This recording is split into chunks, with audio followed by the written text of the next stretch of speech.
Russia's libraries are as important to Russians as the rich collections they hold. Although each one is unique, they all face similar problems, though in varying degrees. In 1862, the library of the Moscow Public Museum was established. After the Bolshevik Revolution in 1917, it was moved from Petrograd to Moscow and became the country's national library. In 1924, the name of the library was changed to honor Vladimir Lenin. Its principal mission: to promote the Soviet society's economic, political, and spiritual progress, promote cultural enrichment, and educate the working people within the principles of socialism. It is the largest depository of knowledge in Russia and one of the largest in the world. The library's role as national library, under the control of the government, made it impossible to avoid collecting materials that conform to the strict ideologies of the socialist government. The Lenin Library thus became subservient to the government, a political tool, and in many ways a state censor for what the readers could and would see. They have several catalogs that you have to have more and more political clearances to use. Now they're trying to overcome that whole history. The history, that is to say, of keeping information as a perquisite of power rather than sharing it as a privilege of citizens. The question of opening up concerns the difficult chapters in Russian history from the point of view of the Communist Party, the things that were controversial, the things that were difficult, where there were a lot of purges and a lot of suffering involved, the camps, all of that. Plus also, generally speaking, all foreign literature was in the special deposits, so you had to have special permission to see it. So basically the library was an institution for controlling what ordinary Russians would get to see. I agree with you that the library was always a political tool. But the role of the library has changed recently. Now the library doesn't have to be a tool for any particular party or group of people. It has to provide complete and wide-scale information to any group or individual who needs it.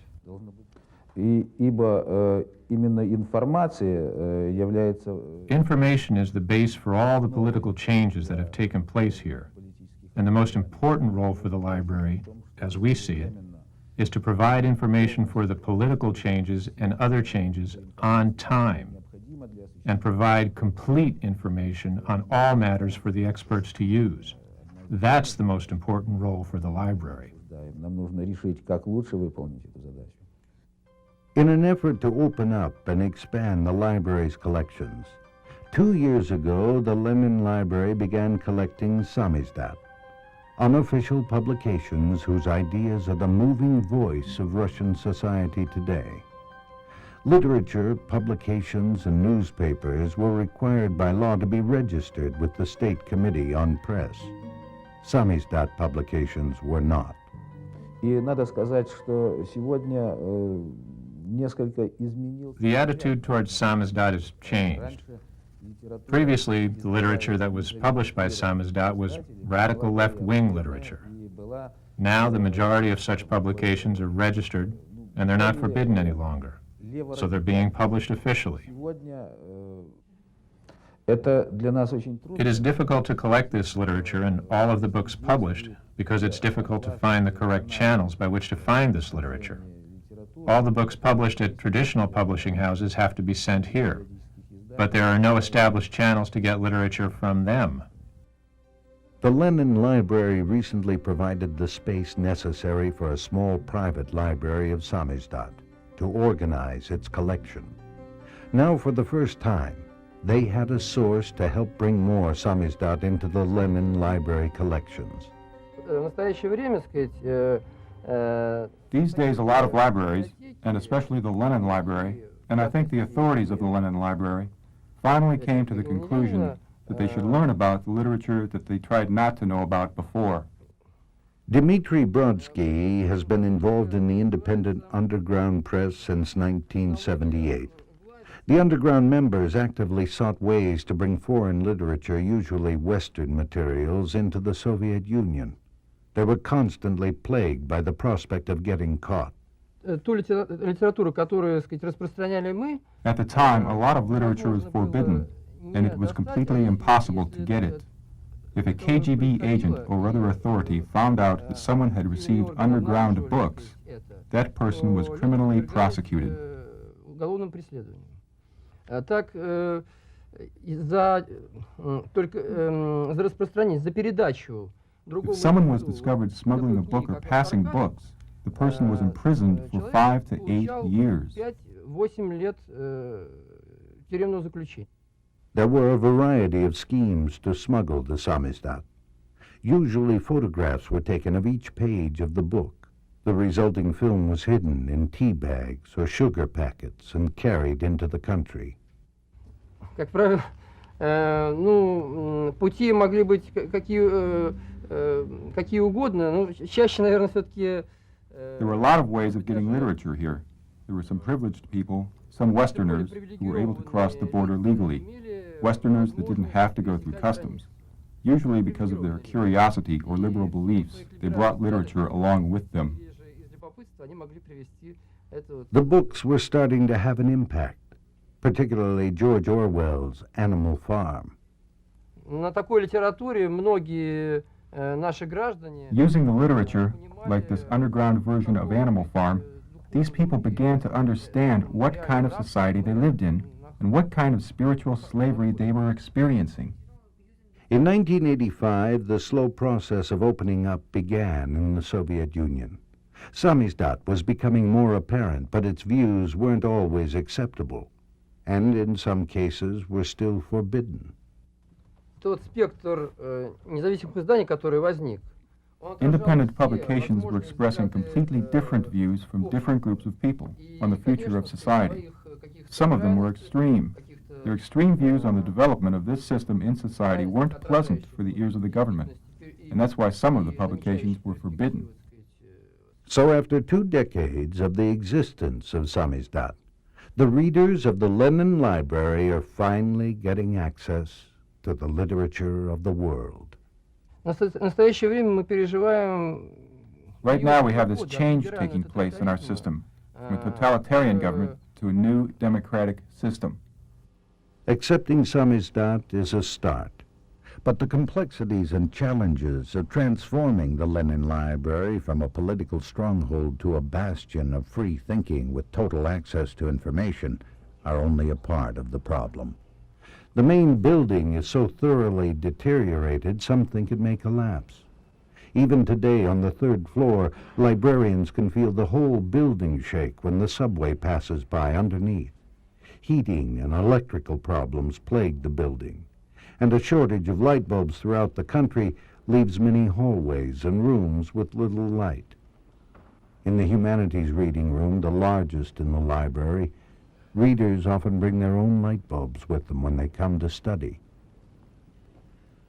Against all these odds, the library is crowded with researchers, a reported 6,000 people a day.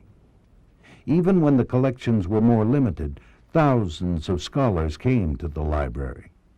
Its reputation, however, has faded. Понимаете, тут есть еще одно обстоятельство. Вот при таких объемах... As a result of serving such a large amount of readers over the years, the library lost its aim or status as a place where one can go deeply into the collections and discover himself with the help of books. Instead, the library became more of a factory. Она становится заводом. Здесь, конечно, можно было бы вводить какую-то компенсацию... Also, because of the financial difficulties we are experiencing, it's hard to provide each reader with a humanitarian factor. The staff has become very formal instead of being available to help the readers, and that's bad.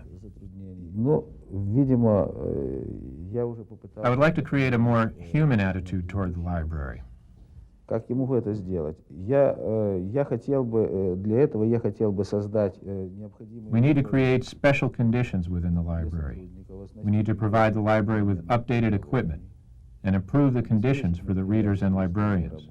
I would like to see the staff of the library get a raise so they won't have to worry about how to survive, and their minds will be free so they can concentrate while they're here and accommodate the readers better. Постарались создать каждому читателю Currently, the average salary for an employee of the Lenin Library is 180 rubles per month. In U.S. currency, the equivalent of $6 a month. Even in a country where an apartment can cost less than that, it is still difficult to make ends meet. The collections of the Lenin Library are said to be some of the greatest in the world. But even in the era of Glasnost, our cameras were not allowed in their stacks. Yet librarians in the Lenin Library point with pride to their collection of over 40 million items of Russian and foreign literature, manuscripts, music, prints, and the rare book collection. Да, я думаю, там действительно уникальные издания. Во-первых, там... In our rare book collection, we have precious and unique books. We have a lot of books that are the first ever published in this country and the first ever published in Europe. A lot of the books are the only issues that exist in the world. We have a very good collection of books published during the lifetime of prominent figures in different countries. A great treasure chest of things. They have had a very rich collection to begin with. And it's been a deposit library all through the Soviet period. And it's been the place that has acquired many monastic libraries, things that were confiscated, as well as precious documents. It is a great library in that it has great material. The role of the Lenin Library as the country's national library is currently being re-examined. With the situation in the country, each of the republics of the former Soviet Union has its own national library. That's why instead of one national library like we used to have, we have a lot of different national libraries. I can tell you that the status of the National Library of the former Soviet Union is quite indefinite these days.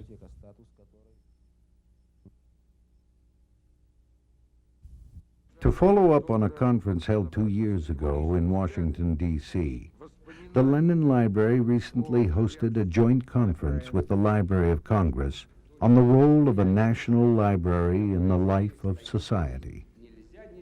Unlike the last meeting, this one was much more political. Members from the Ministry of Culture, American politicians, and members from the Library of Congress, the Lenin Library, and several other Russian libraries participated.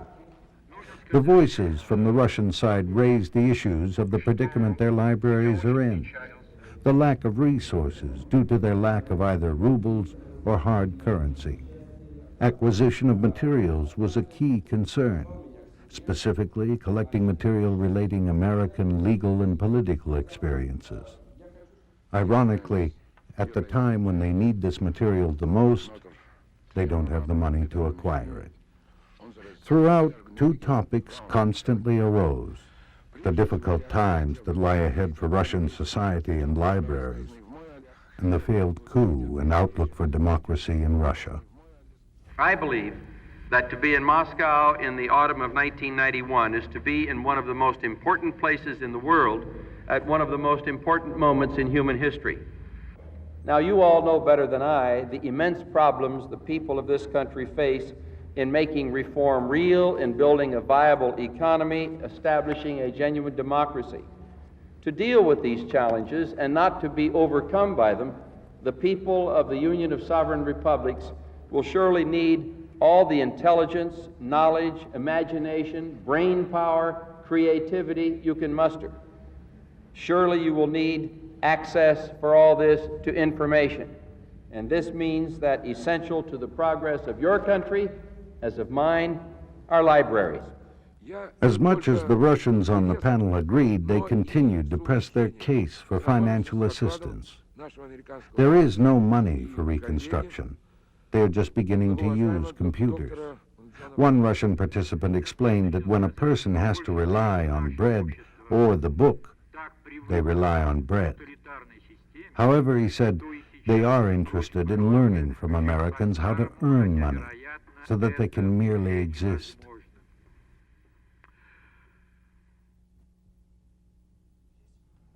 Close in proximity, but an ideological distance from the Lenin Library, is the All-Union Library of Foreign Literature. Its collection has continued to grow in spite of difficult financial times because of its relationships outside of Russia. There is an American reading division of the library donated by the American Embassy. It gives us a unique possibility to get to know about your mode of life, about what is happening in your country, in your technology, in your literature, so to follow the contemporary events. They recently benefited from a program called 1 Million Books. Initiated by a British publisher, the program was created to donate 1 million books to Russian libraries. The Foreign Literature Library is unique because its mission is unusual. We're trying to approach democratic society. We're not living in democratic society, we're approaching it. And it's high time for us to find our proper place among other libraries, not only of this country, but of the world. The library is striving to become a cultural center, providing resources to its readers about intellectual life all over the world. It's an interesting case of a library which is actually using its substantial facilities to foster not only the reading of books, but the discussion of ideas about foreign cultures. They have a French cultural section, and American, English, and so forth. So that will be an interesting progressive example for the libraries in this current period of change.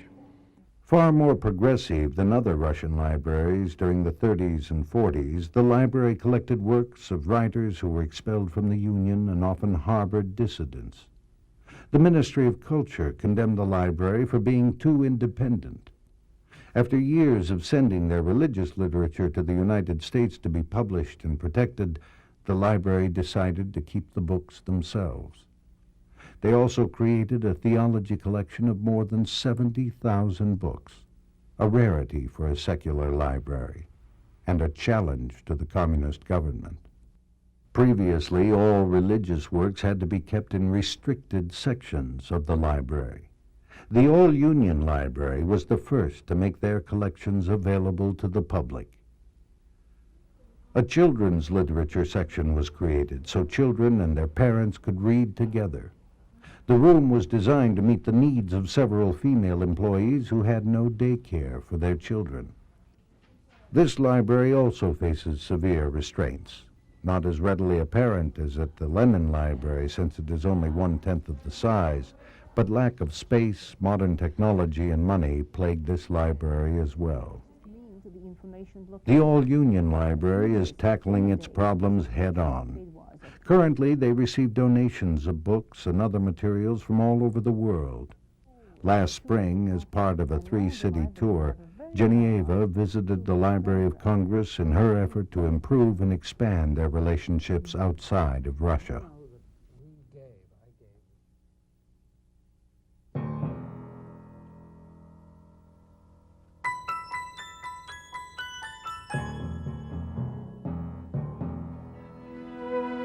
St. Petersburg, founded in 1703 by order of Peter the Great as Russia's window on the West. His idea was to build a city modeled after Amsterdam that would extend Russia's reach to the business and trade of the rest of the world. The city, often called the Venice of the North, served as the imperial capital until the time of the Bolshevik Revolution. After the revolution, when the capital was moved to Moscow and the city was renamed for the founder of the Soviet state, Vladimir Lenin, St. Petersburg had become Leningrad. Although the name of the city had changed, longtime residents still referred to it as Petersburg, or Pete for short. For 900 days during World War II, Hitler's troops barricaded the entire city and waged violent attacks daily. 1 of every 3 buildings in the city was destroyed, and at least 1 million people were killed.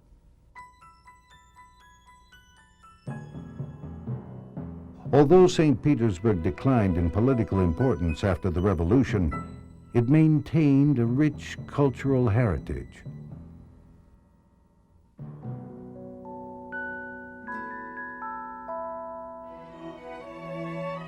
In August 1991, 130,000 people congregated in the Palace Square to demonstrate against the coup plotters. On September 6, 1991, after much publicity, the Supreme Soviet of the Russian Republic changed the city's name back to St. Petersburg. Peter the Great was a visionary. He traveled all over the world to find great books and artistic treasures.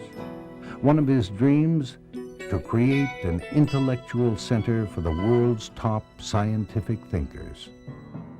In 1725 was founded Academy of Sciences of Russia.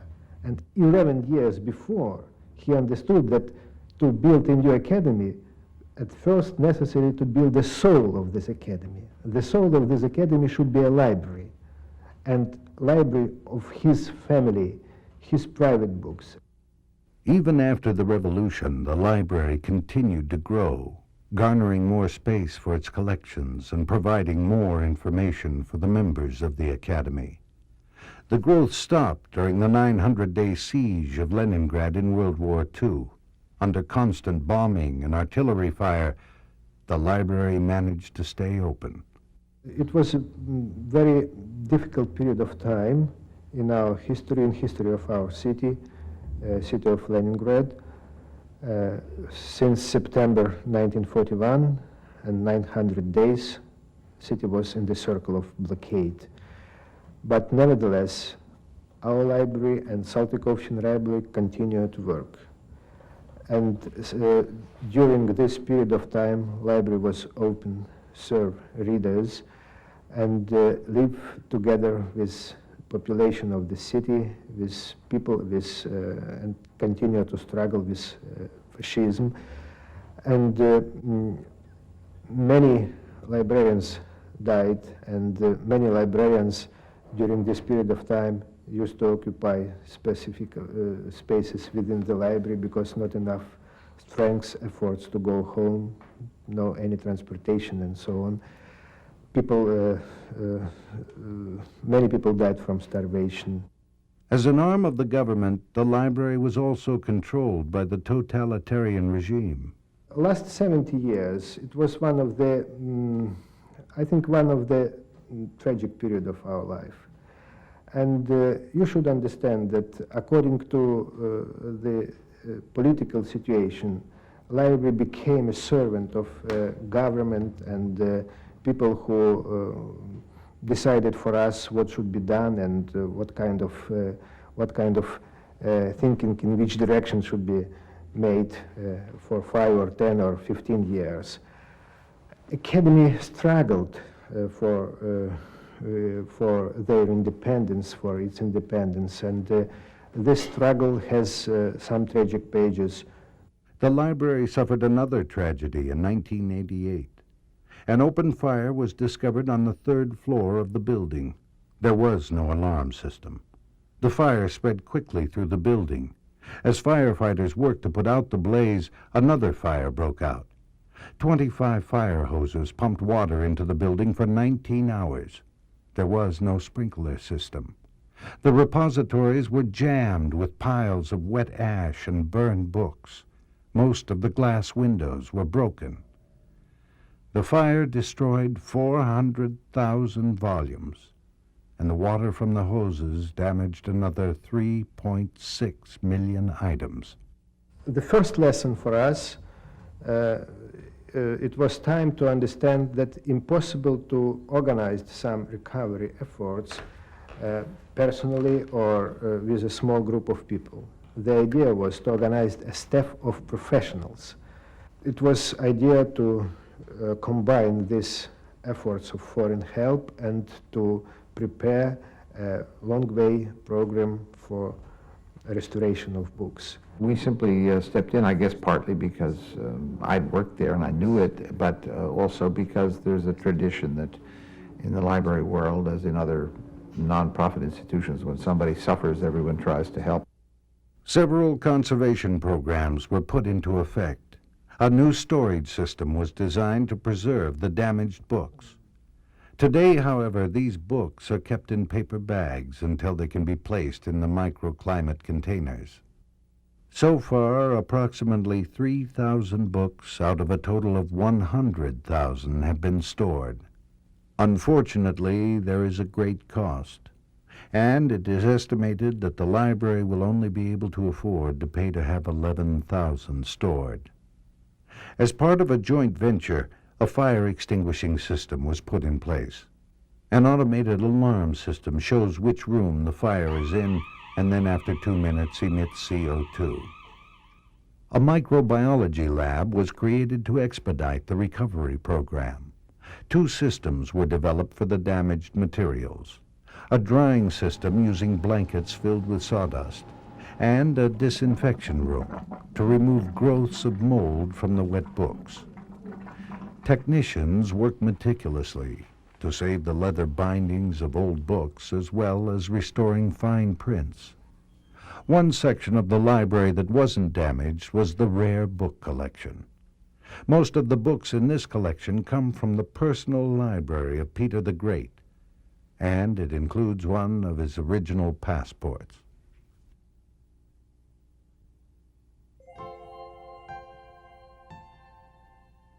In many ways, daily life in Russia is more difficult now than it was under communism. Under a democratic system, people are slowly realizing their freedom is a bitter pill. Whereas before they could blame the Soviet state for their social ills, they must now take responsibility for themselves, for their environment, for their own future. In all the confusion and turmoil of the birth of a new nation, it is ignorance that threatens its longevity. And while hunger for food and for consumer products is real, there is a need as well to feed the Russian soul, to nourish young minds, and to liberate older ones with the new ideas and new knowledge that can be found in libraries. It is difficult, it even seems foolish, to discuss libraries while living conditions are so cruel in Russia and things appear to be getting worse. Yet for many Russians, there is a clear commitment to learning and a realization that knowledge and information may lead the way out of their disorder and towards a new and a better life. During the coup of 1991, the Russian people faced down tanks and bullets with words and courage. They rallied and stood together and won. Now it is their task to nourish the democracy that has emerged by building their democratic institutions and fortifying the next generation of leaders to defend these freedoms with all the power and competence that knowledge brings.